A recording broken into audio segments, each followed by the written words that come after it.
ముందుగాలందరికీ advance happy Sankranti అంటున్నా. సాది లెక్కలు cut చేసే దోస్తుగాను ఉంటారు, మాంజల పెయిన్ చేసే బంధువులు ఉంటారు, కనలకెళ్ళి కట్ చేసే ప్రేమలు ఉంటాయి. జాగ్రత్త అంటున్నా.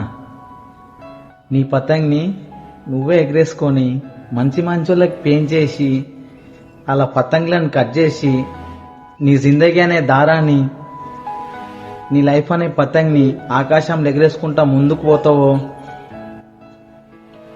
వాళ్ళ ముఖాలు ఇళ్ళ ముఖాలు చూసుకొని నీ పతంగిని సాదిలెక్కి లప్ప చేసుకొని నీ పతంగి అనే జీవితాన్ని గాలిలా ఎగిరిపోయేటట్టు ఇట్స్ మీన్ నాశనం చేసుకునేటట్టు అయిపోతావో నీకే వదిలేస్తున్నా.